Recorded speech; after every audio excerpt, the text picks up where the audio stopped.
Pãnquetzani is a traditional healer who helps BIPOC achieve sovereignty in their lives using El Poder de Ancestral healing online and in real life. She was born into a matriarchal family of healers from the Valley of Mexico, La Comarca, Lagunera, and Zacatecas. She'll never forget the stories of her abuelas, telling her of her tatarabuelas being well-respected and deeply loved community doctoras who healed others using their hands, herbs, ritual, and traditional foods. Through the stories of her grandmothers and through receiving their potent medicina firsthand, she found herself in an informal apprenticeship, learning skills that would serve her entire life and the lives of thousands. Welcome to the Intersectional Fertility Podcast. Thank you. Yeah, what an incredible bio. Will you share with us your pronouns and where you're joining us from today? Yeah, I'm Pãnquetzani, she, her, and I'm joining you from Southern California, Long Beach, Tongva land. Nice. And I would love to know, one of the lenses that I look at fertility through is Chinese medicine, for example. What are the lenses or one of the lenses that informs your relationship to fertility? I specialize in Mexican traditional medicine and Mesoamerican medicine. Mexican traditional medicine is the type of folk healing that our abuelas, bisabuelas, tías, you see them practicing this. It's things like never go outside with your hair wet, don't step on the floor barefoot, but it's also really traditional, nourishing cooking and the knowledge of how to use herbs throughout your life and menstrual cycle. Mm-hmm. In Mesoamerican medicine, this is the base of Mexican traditional medicine. So, Mexican traditional medicine is post colonial and it's ongoing. It's what we practice today. Mm-hmm. It's very popular in our communities. And with Mesoamerican medicine, this is the ancient medicine that we draw from. This is incantations to gods and goddesses, for lack of a better word, really the earth, the elements. Mm-hmm. It's seeing your body as a microcosm of the universe. It's understanding your place and the way you work within the world. And it's embracing our ancestral healing. It's embracing the indigenous herbs, calling them by their indigenous names, and using them for their original purposes. I love that. Thank you for that distinction. I haven't heard it described that way, of that post-colonial, pre-colonial distinction. Yeah, I learned Mexican traditional medicine through my grandmother, Mm-hmm. and she's very Catholic. And so some of the rituals that she does is, you'll say Catholic prayers to Jesus, to La Virgen de Guadalupe, to the apostles, Right. to the saints, and I reject Catholicism.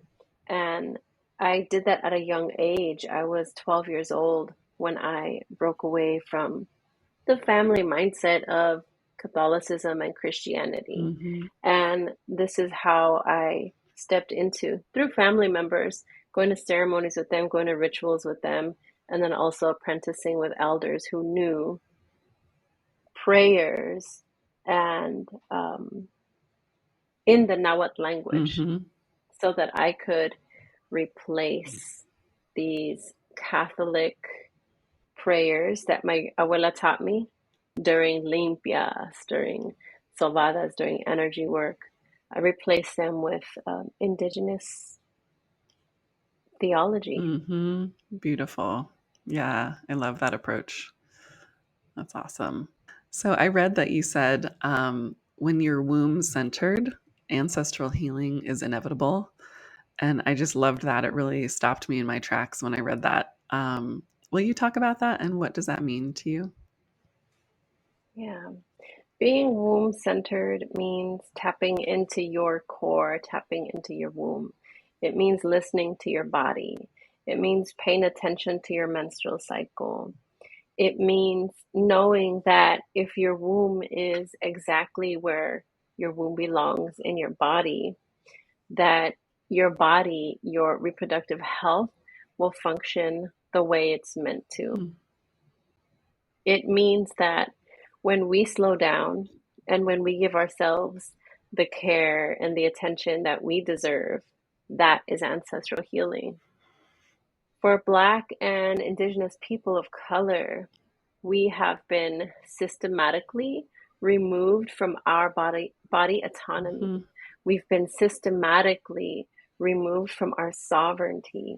And so when we step into body sovereignty, when we reclaim our womb, this heals all of the ancestors who were forced into marriage, who were raped, who were used as maids and babysitters and to nurse rich white people's babies in ranches, Hmm.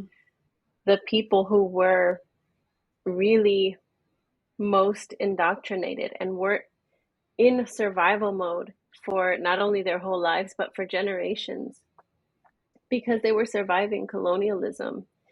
And now, even though we're still under colonial rule, our lives and our bodies are still being occupied.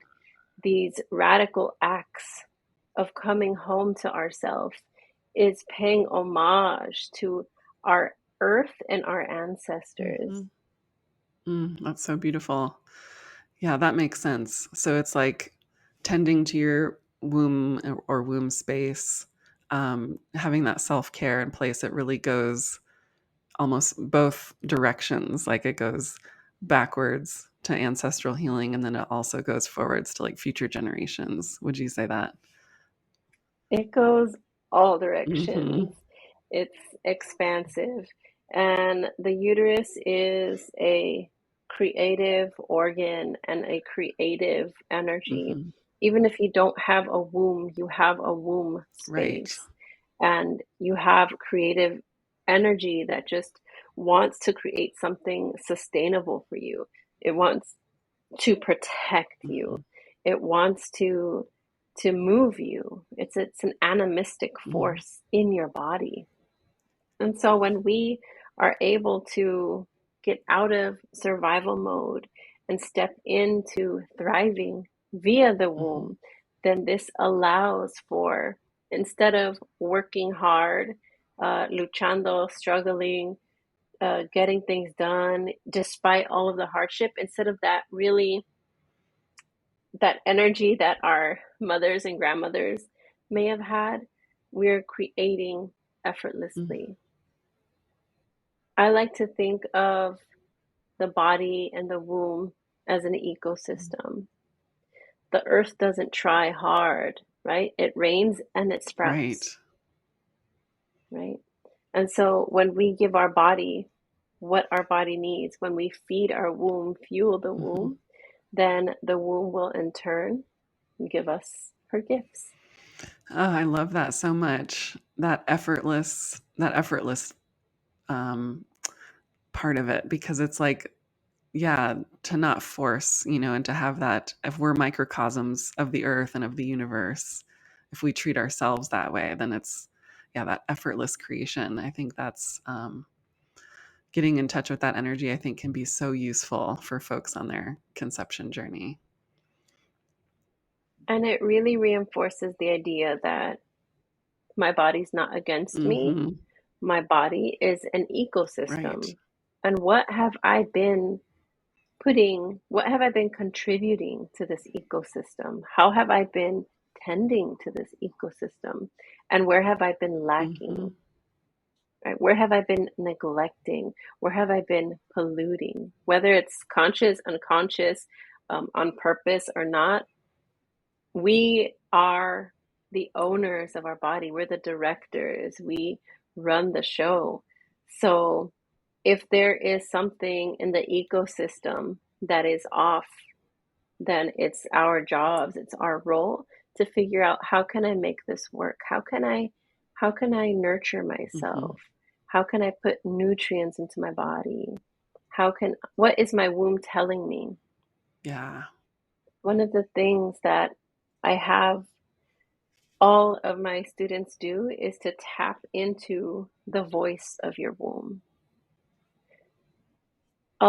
The number one thing that folks will tell me is that they can't hear what their womb is saying. And it actually takes practice to Yeah. connect with your womb. I can't feel my womb. I can't hear my Hmm. womb. Like there's zero connection, Yeah. right? And this uterus is working for you despite contrary belief where it's only working when you're Hmm. bleeding. Your womb is working for you every single day. As you breathe, your womb is expanding and Hmm. contracting. When you orgasm, the womb is moving and, even standing up. The fundus is standing up, becoming Hmm. erect. As you go through your menstrual cycle, the womb is expanding, growing, and coming back down. The womb is constantly holding up the intestines.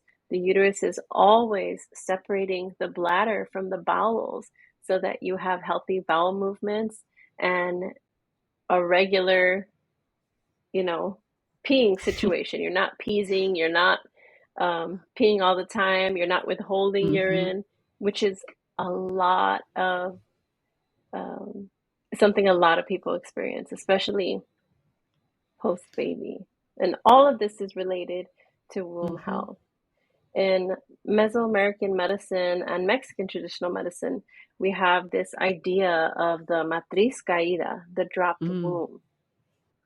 And a dropped womb is when your womb is so let me tell you where your womb Hmm. should be. Your womb should be 2 fingers below the belly button and 2 to 3 fingers above the pubic bone, Hmm. midline.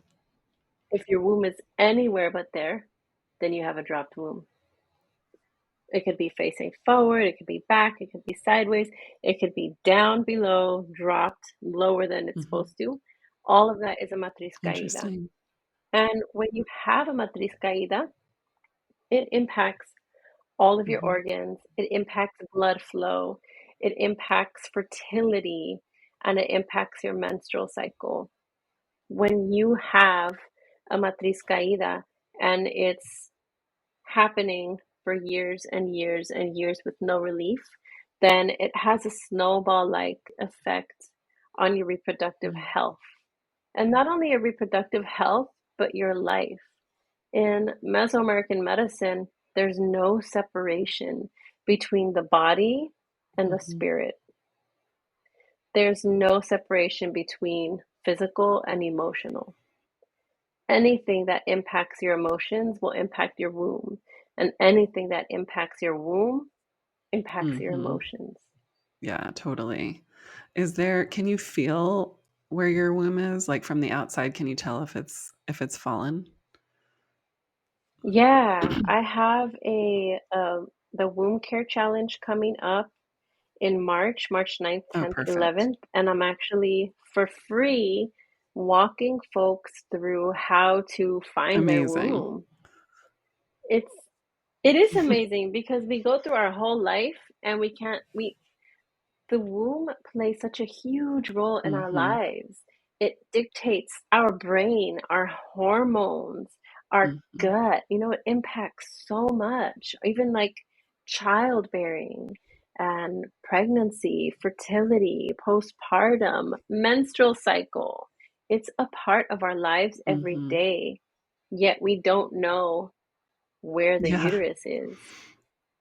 Yet we don't know how to palpate the uterus. We don't know where the uterus Hmm. belongs.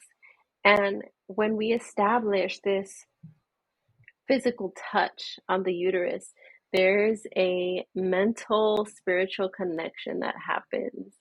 And it makes that connection so much easier when you feel disconnected from your uterus and you put your hands on it and you're like, oh, there she is. There's this little light bulb that goes off. There's like a flicker, like a Hmm. fire. And I see people's faces just light up and change. It's almost like an orgasmic moment. Some people laugh, some people cry, some people are just like, whoa, in shock, or there you are, treating it like a little baby. And it's it's one of the most powerful things you could do to build that connection. The first step to healing your womb, the first step to healing anything that has to do with sexual and reproductive health is Hmm. connection. We can't heal something that we're not connected to. And sometimes connection is all Hmm. you need. Sometimes you just need nothing Right, else. right. Oh, that's so cool. How neat to witness people connecting with their womb to see that spark happen. It's so Yeah, special. I wish the whole world could see it. that's Yeah, incredible. it's beautiful. It's you're witnessing someone step into their Hmm. power Hmm. immediately, Wow.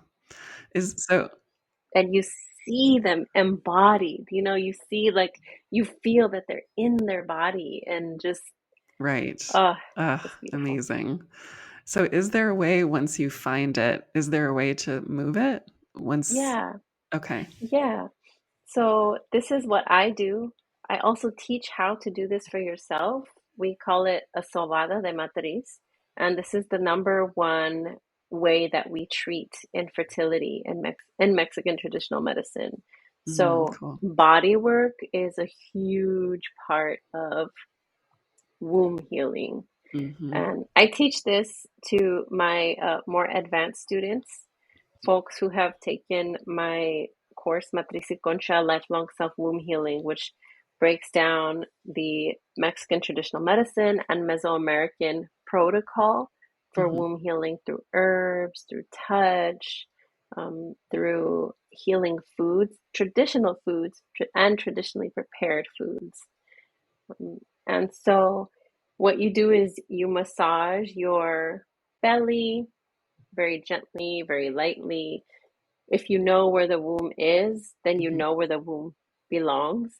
And Right. so, sobadoras like me, folks who are skilled at palpation and moving, folks call it womb massage. I don't like to call it massage because it's way Mhm. more than a massage. And it Right. doesn't focus just on the muscle, it focuses on the entire viscera. It's the viscera, it's the muscles in the pelvic floor. It's moving the body because sometimes you can't get to the uterus unless you're in one of these really weird positions that have been handed down from generation to generation. And it's working on the floor. Sometimes my knees get so sore because I have to do like three different moves because the person's uterus is way back in their back, and I have to do stuff that I don't usually do, extreme Right. measures. Wow. Yeah. That's so cool. Yeah. Oh, I love that. That course sounds incredible too. Is that the one you just mentioned? Is it La Matriz y Concha? Is that year round or No, I okay? only open once a year. Okay. Yeah, it's closed right now, but we Mhm. do open in March. Okay.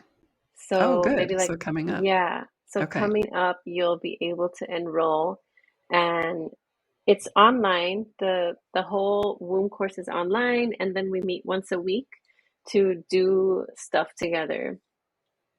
What I noticed, this is the third online round, but I've been teaching Matriz y Concha for over a decade now. Oh, wow. Yeah.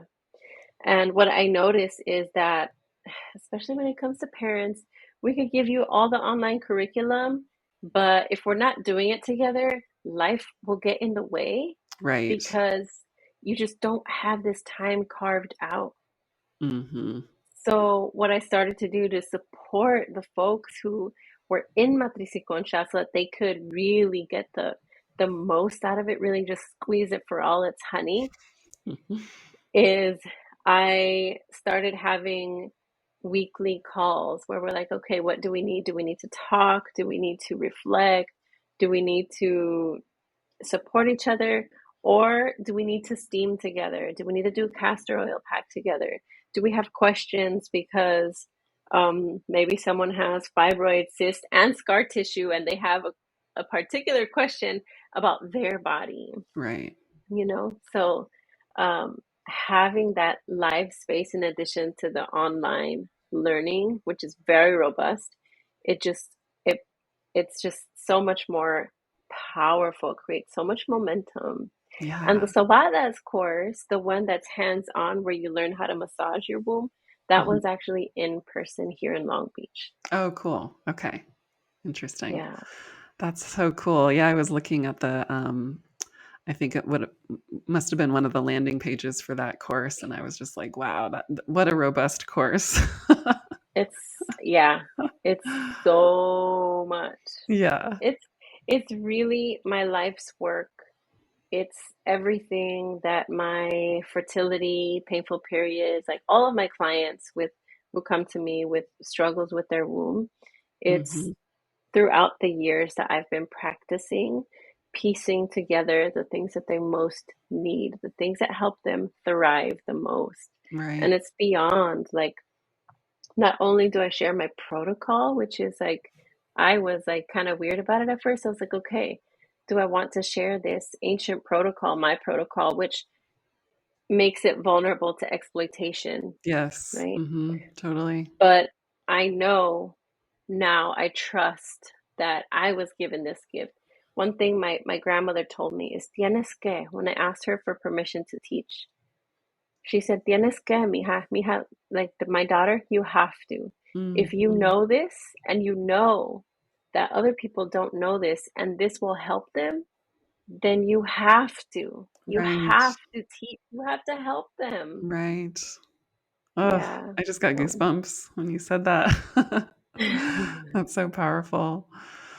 Yeah. Yeah, and then I'm wondering, would it help folks with no uterus? Because I'm asking this selfishly as well. I had a hysterectomy a couple years ago, Mm. but I'm always drawn to, womb healing type stuff anyway. Yeah, What do you not think? selfish at all. Not selfish. Yeah, I feel like if you have had a hysterectomy, then this work is actually crucial. It's more important. Mm, This is beyond self-care. This is recovering from a major surgery. right. And a lot of doctors won't tell you what actually happens in the years to come after a hysterectomy. Hmm. They might tell you, yeah, you'll be on hormones for a certain amount of time, or yeah, your pain will go away because, no fibroids or whatever. But they don't tell you that you could actually have prolapse because the uterus is, like I said, holding up your viscera and separating your organs. It's like a weight, like a bodybuilder in there holding stuff up at all times, and you remove that, and so your entire pelvic floor and your viscera are weaker, Hmm. right? They're Right. down a teammate. Yeah. And so what a lot of my hysterectomy clients have seen is a prolapse in a rectocele, a Hmm. cystocele, so their bladder dropping, Hmm. their um, their rectum dropping, Hmm. difficulty going to the bathroom, Hmm. peeing and pooping, both, and also a large amount of scar tissue. And this scar tissue, I don't know if the doctor explained anything to you about what any abdominal surgery could do, is that when you have a natural tear, this tear is has a zipper-like effect and it grows together. Your body knows how to heal from natural damage, Right. right? From natural trauma. Hmm. But a really sharp surgical blade is not the same type of trauma to the Right. tissue. Yeah. And so the scar tissue kind of doesn't know where to grow, Hmm. and it'll just find something and grow on it. And then it pulls whatever it grows on, it'll pull to the site of your incision. Mm-hmm. So after a certain amount of months, certain amount of years, and decades, what happens is this scar tissue, it's almost like endometrial tissue, like the same uh, kind of like spreading out that Hmm. it does, Yeah. like what endometriosis does. Right. right? So the scar tissue spreads and then it brings everything back to the scar tissue site, and it's Interesting. pulling on fascia, it's pulling on bone, it's pulling on muscle. Right. It's creating lack of mobility. Mm-hmm. One thing that is so important for your reproductive wellness and circulation is mobility in your organs. Your organs are made to slide and glide. Mm-hmm. This is why we have fluid. This is why everything is nice and gooey in there. This is why the pelvic floor is always expanding and contracting literally with each breath, Hmm. right? There's a pressure, external pressure, and then it comes back in. Hmm. And your organs are also meant to move as you breathe, as you walk, as you go about activities throughout the day. Mm-hmm. And when they freeze together, then they're not allowed to function the way that they need to function in order to keep you healthy. Right. So think about like being in bed all day versus doing the things you need to do around the house. Mm-hmm. What I've seen is I've seen scar tissue go everywhere, onto the pelvic bones, up into the liver, um, Interesting. creating, yeah, hardening the liver and gallbladder. Wow. So it is kind of like endometriosis, like it acts like endometriosis. Huh.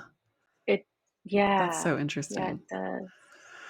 Wow. The Okay. only thing is it doesn't flare up the way endometriosis flares up Right. during the menstrual cycle, and it's not caused by hormones. Right. So endo has a big, like it it's kind of like a roller coaster, you know, the endo roller coaster where like you're good and your hormones are okay, and then oh my gosh, pain, pain, pain, Right. and then you're okay. So with scar tissue, it's gradual. Right. That makes sense. Yeah. Wow. I'm really glad I asked that. I did not know. I did not. Yeah. I didn't really know any of that. So that's so helpful. There's a really good resource called the HERS website, HERS hysterectomy. If you just put that in your search engine, HERS hysterectomy, Okay. and it actually has resources for folks who have had hysterectomies. And it also has space for you to put in your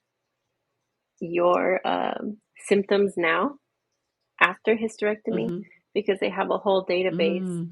so that it's clear what happens after hysterectomy. And then they have like a little pie chart showing like this many people have this symptom, that many people have this symptom. Interesting. um, so that you know, so that informed consent is all about knowing what could happen Right. either way, Right. right? Yeah. And so, because we lack this, a lot of times resources like the HERS hysterectomy website and indigimama.com are so important because they're valuing your body autonomy. Mm-hmm. Yeah, totally. I love that. Okay. I'm going to look at your program then. More seriously for myself. Yeah, join us. So, something else I read that you had said was selling yourself short is expensive. And I really loved that line. I was thinking about how it's challenging for me to inspire people to slow down, to take the time to prepare their body and their womb before trying to conceive. It takes like 3 to 4 months for a follicle to develop. And so, just I would usually tell people that, if they're using their own eggs, because they can really have influence over the fertile environment in their body if they kind of slow down and take that time to prepare. But a lot of times, people are either on a IVF timeline, a pretty strict IVF timeline, or almost just like their own self-imposed, like, no, I just really want to I want to do this as quickly as possible because I feel like my time is running out. By, messages that we have in our culture of, that our fertility goes away, after a certain amount of time. So I wonder, what your thoughts are on that, on finding the right time to take care of yourself. Yeah, there is no right time to take care of yourself. And if you're waiting for the right time, then that's a recipe for burnout Mm-hmm.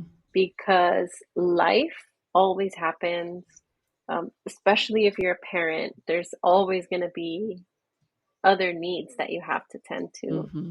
And this is why I ask folks to go from like this space of expensive where we are martyrs for our families, where we're martyrs for our communities, we're martyrs for our partners, our friends, we're martyrs for everybody else.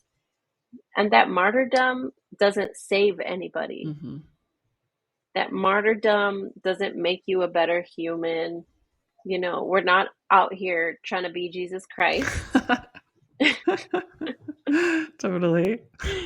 And there's this really this imposition on women where like you have to bear the cross, Mm-hmm. right? You have to carry the weight, right? But all of that is the patriarchy. Mm-hmm. And so when we move to this space of it costing us, this being expensive, to a space of being expansive, Mm-hmm. where I want to fuel myself, my body, my mental health. If I'm not in a grounded, happy space, then how could I pour out into other people? I could. I know because I've done it. I know that I could. Right. But what happens to my body? What happens to my spirit? What happens to my home? Mm-hmm. Yeah. And so,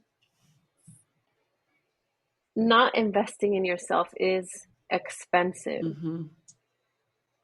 Pouring resources, pouring time, and pouring love into yourself is the most expansive thing that you could do for your womb. Mm-hmm. And your womb thanks you. Your womb will respond with more sex drive, more creativity, more energy, happier periods, right? Your Mm-hmm. womb will connect with you and show you that you're on the right track. Totally. And I think too, it's like that women feel that, and also folks who were raised as women are sort of like, um, you know, conditioned to have that role in the family, no matter what gender. Yeah, Yeah, yeah, for sure, totally. I'm for picturing, sure. have you seen Encanto, that Disney film? Yeah. I'm picturing, was it Louisa that was so strong and held the world on her shoulders? Yeah, Yeah. totally. It's so interesting how you say 90 days, like you wait for 90 days for the egg health. Hmm. Because for us, there's also a cycle. We also wait 3 cycles. Okay, And we don't count by days, but we count by 3 menstrual cycles. right. Because unlike other cycles and rhythms in your body, your menstrual cycle is long as fuck. It's 30 days. Your digestive cycle, like you're literally constantly digesting, Right. constantly, all the time, Hmm. But your menstrual cycle, you're waiting 31 days to go through that entire cycle, Totally. 28 to 32 days, Yeah. right?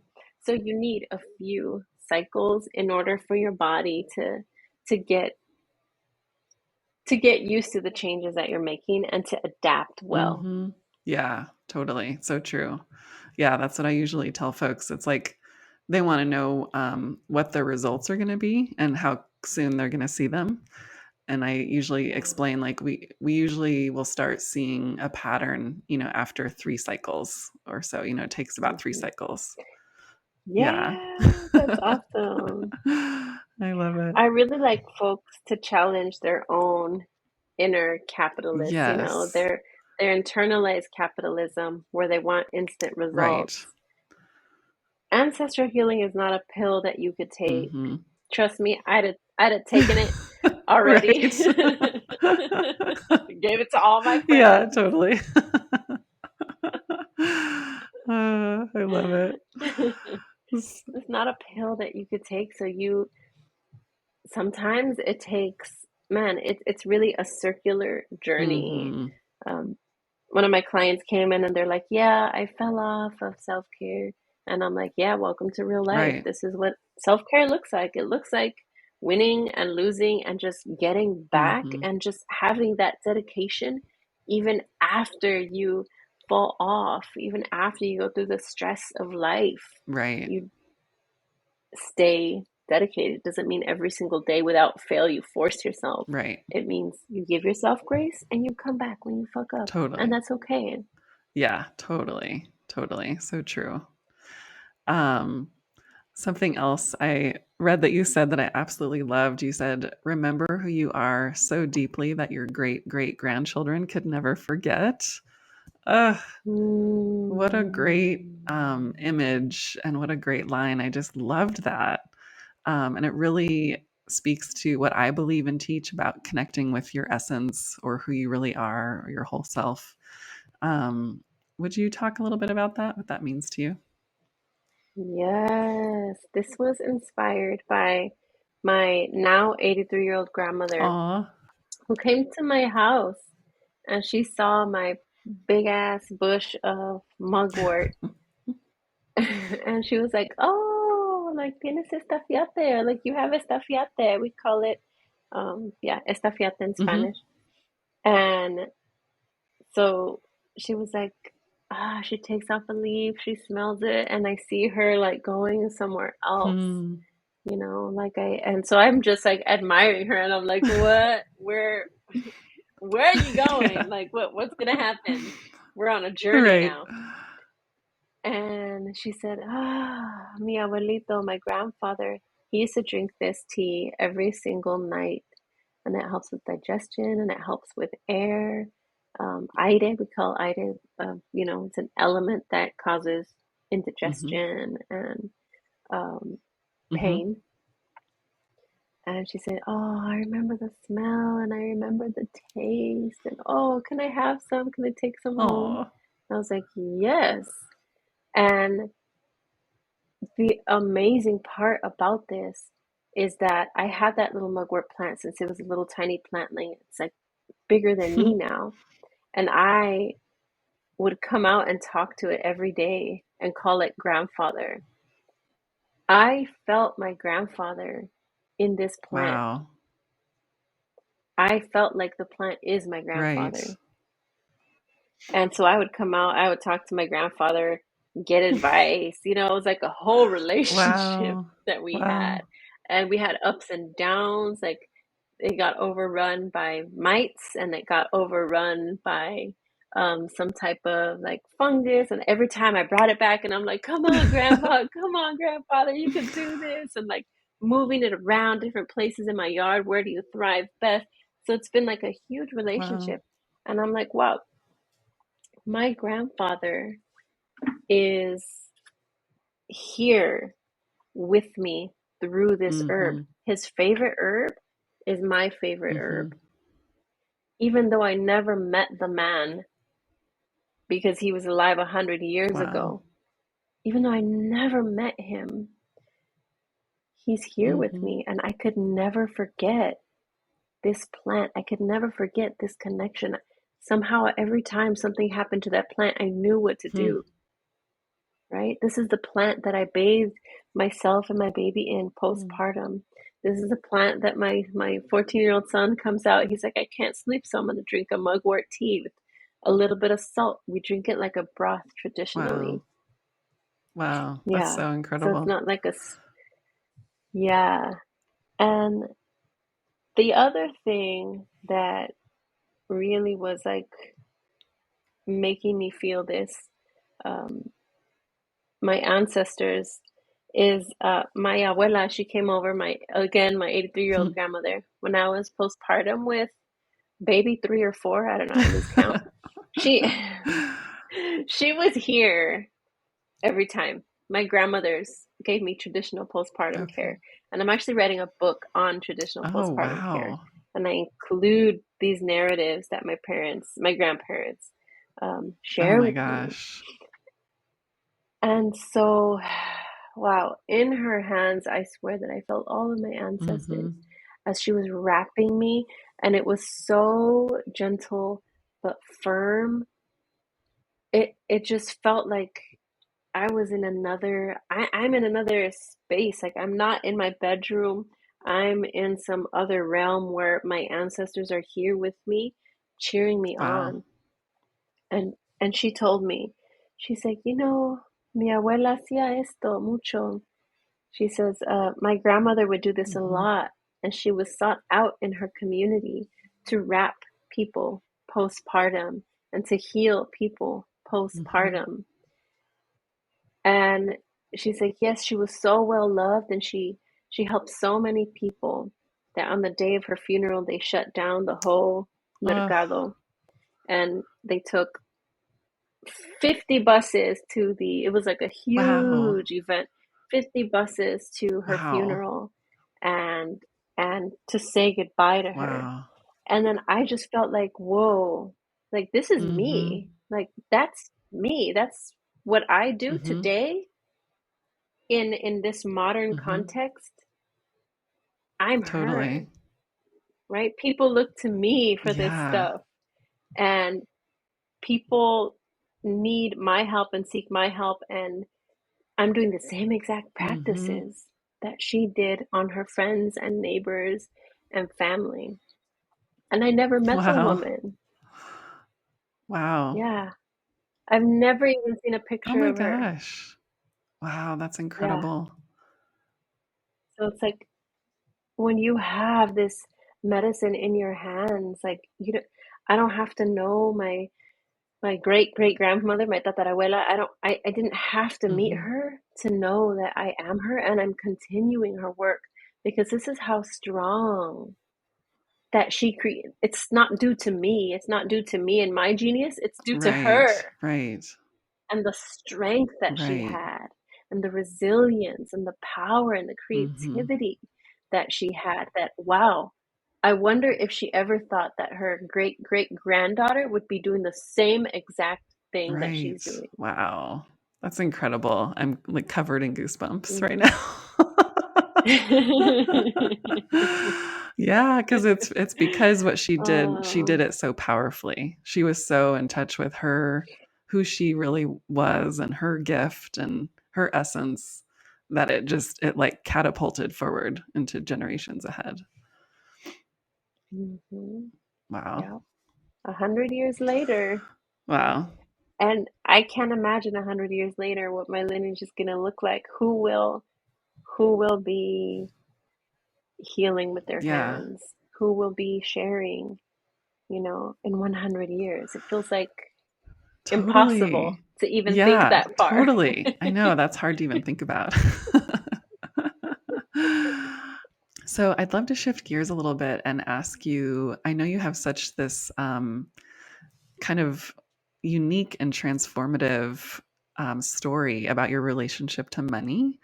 To me, it feels so powerful and it's been helpful to read about it. Will you share your story with us about your relationship to money?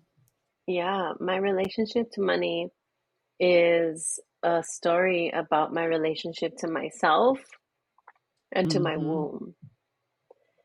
And I grew up in a working class community where there was a lot of violence of all type, police violence, gang violence, drugs, you name it. Hmm. And so this is the mindset that I grew up in is don't ask for anything at the store. We don't have money. We're broke. Um, not ever feeling like I could ask for anything because I felt like we were in Hmm. scarcity, right? But at the same time, there was this underlying feeling of wealth because we had so many family members, so many kids, so much joy. There was always home cooked food from scratch, and my grandma made too much food, like food for everybody to go Hmm. home with, right? And so there was this interesting dynamic of we're Hmm. rich, we're poor. Interesting. Yeah, and we're very rich in community too. That community, I grew up in Echo Park. It's super Mm. gentrified now, but back Mm-hmm. then it was man. I hope that everyone gets to experience what a true community feels like, where neighbors come out and go to each other's Yes. houses. Totally. Ideal, you know. And so, growing up, when I had my first son, I had children with a narcissist who I thought was quirky and traumatized, which Mm-hmm. he was. I didn't know about narcissism, and I didn't know at that time, I was in my early 20s. I didn't know a lot about Mm-hmm. mental health other than through the lens of trauma and racial trauma, Yeah. right? And so we struggled a lot financially. Um, I was working for free and for donations, doing going to births, treating people in my home, pregnancy, postpartum, Mm-hmm. fertility, using my Hmm. magic in the same way that my tatarabuela did for free. Um, and it became so hard for me because it was like a Mm-hmm. full-time job. So now I have a full-time job as a healer that pays me $0. I have electricity and gas that are constantly being shut off. I have to go to my mom's house, drive over there to bathe the kids, to give them a Mm-hmm. hot bath. And that was just like a regular occurrence. It was just so Right. normal to us. Right. It was like, yeah, oh, okay, so now we're gonna bump into this routine of not, you know, being Right. home. Um, and there was a lot of chaos because of the Mm. financial stress. I didn't want to charge money because I believed that my work Right. is sacred, right? If my family members did this for free, if I learned for free, if it cost me Mm-hmm. no money, no training, no college tuition, then that means that I owe it to my people to give this, to pass this on to them Mm-hmm. for free. And I had to learn the really tough lesson that I create, I am the Hmm. creator of my life. And if I create myself a life of overwhelm, that's how Mm-hmm. I'm going to feel. And that overwhelm spills onto the kids. There was a turning point where my then partner, he came home after a day of me working on people, and it was a whole buttload of people. They're literally their moms, their grandma, typical Mexican shit where you come with everybody. Yeah. Moms, cousins, kids. It was a great day for the kids. They loved it. They were so excited.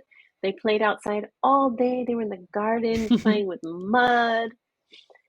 Uh, they were so excited and overstimulated that they didn't want to sit Mm-hmm. down and eat.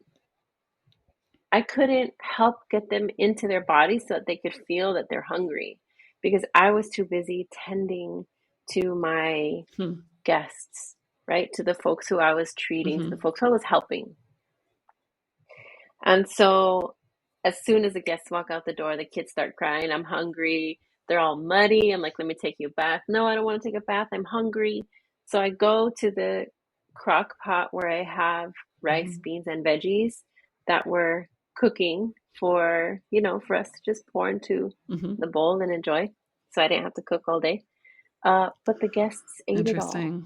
and they didn't leave anything for me, anything Mm-hmm. for my kids. And that was my Right. dinner. That was all I had. I had nothing in the fridge. I had Hmm. nothing in the cupboards. And I was like, how could these people come into my home and take everything, take all of my food, take all of my energy, take Mm-hmm. all of my time? and Yeah. leave me like this. And so my then partner comes in and he's like, "This is your fault. I'm out of here. You deal with this."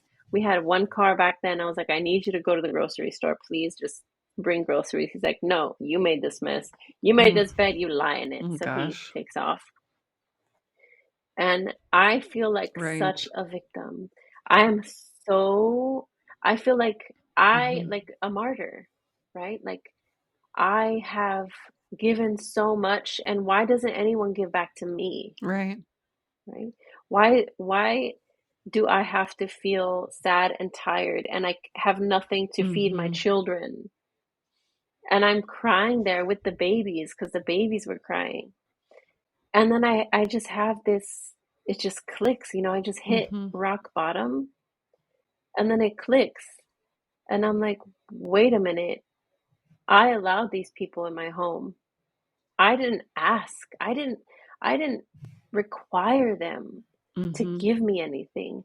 I didn't tell them serve yourself one bowl and leave Right. some for us. Right. I didn't use my voice. I wasn't establishing Hmm. boundaries that are healthy. And I realized that I'm the only one who's in charge of my children. I am the one who will give them the life experience that will either perpetuate all of the Hmm. things that I learned or will teach them something new, something better, something with more possibilities and abundance. And in that moment, I said, "All right, kids, come on, we're walking to the liquor store, see what we could buy there, Hmm. the corner store, you know?" And I tell myself, never again am I Yeah. going to work for free. Never again am I going to allow someone to take without a fair Right. interchange.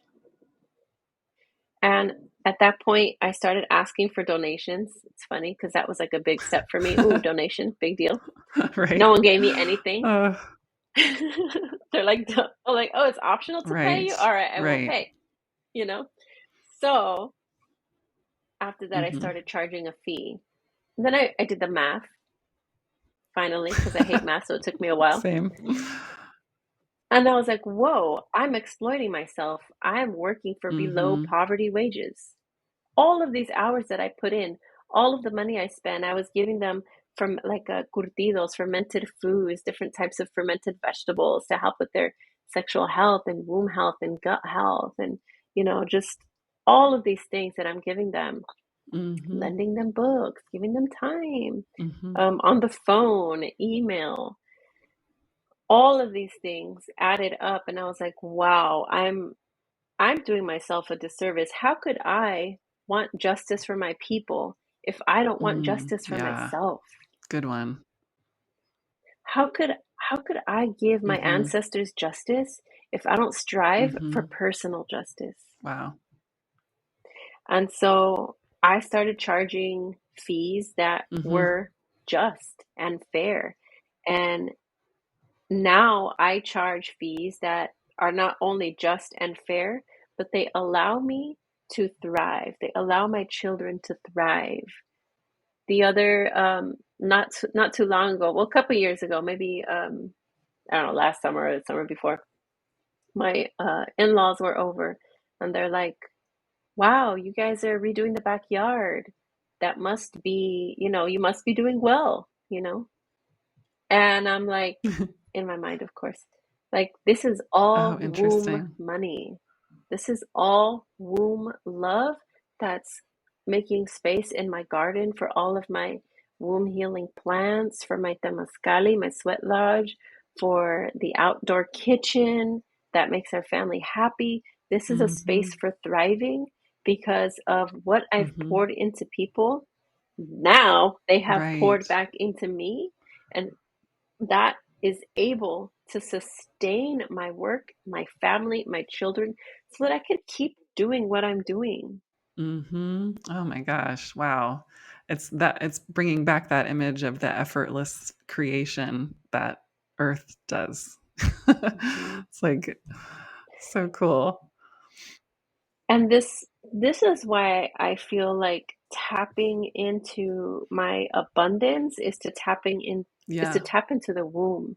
This is why I'm telling you, like, my story overcoming financial trauma Hmm. is a womb story, because I had to go deep. I had to suffer. I had to feel these wounds, right?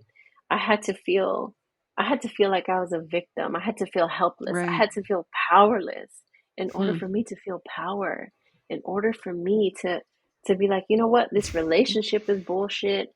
This, dynamic of serving Hmm. effortlessly is bullshit. Like, I need to do justice for Yeah. myself and my children. Wow. Yeah. Hmm. Abundance is fertility. And as soon as I Hmm. tapped into abundance, just everything around me grew. As soon as I left that relationship, my Hmm. business effortlessly grew. I was working maybe a few hours a week. I still work less than 20 hours a week. Wow. Incredible. Yeah. And my business just was effortlessly expanding and growing and, just fertilizing itself, sustaining itself. And Right. that's womb energy. Yeah. Womb energy wants you to create something sustainable. Hmm. For example, if we grow a baby, your womb grows that baby to for eventually for the placenta to detach, for the baby to be born, to cut the umbilical cord, to eventually stop nursing. And then the baby goes off and creates a life of their own, and they're not going to need you forever. Right. The time that they need you in their life is so short, Hmm. right? In the grand scheme of their life. Hmm. And when we create from the womb, it's the same thing. Hmm. Yeah, we might nurture it, we might tend to it, and then eventually it gets to a point where it grows itself. Wow. Your womb gives you self-sustainable energy. Hmm. If you're creating projects and you're putting so much effort into those projects and time, and those projects just fail, or you give up, you lose traction, then this is not womb energy that you're using, Right. right? Right. Or you have a dropped womb and it's the little tiny bit of energy Right. that your womb has for you. Yeah. But when you tap into this abundance and you have a womb that's just optimal, Hmm. then your life flows in the same way. Wow. Wow. It's yeah, it's this is why some people don't understand, like, why do you teach about womb and the money? What does that have to do with each Right. other? Yeah. And I'm like, it's everything. Hmm. Money is just the paper. Yeah. Money is just the paper. But the actual movement of energy is the same. It's currency, Hmm. right? And where is the current going? Where are you flowing? Hmm. How are you expanding? Where are you planting Hmm. seeds? Wow. That's incredible. I feel like I just had like my mind blown multiple times. I'm like drawing all these parallels to my life. I'm like, Hmm. whoa. That is Yeah. big. That's really big. Wow, what an incredible conversation. I have learned so much. And I know folks who are listening have also, I'm sure, have learned so much too. Will you tell us where folks can go to find all of your offerings and support you and buy all your things? Yeah, support me and buy all my Yeah. things. Um, you could, okay, so the Healing Money Trauma Workbook might be something that you're interested in. Just Google Indigimama, or yeah, search Indigimama Healing Money Trauma Workbook. Okay. And then if you want to join the free Womb Care Challenge, it's for Black, Indigenous people of color only. Hmm.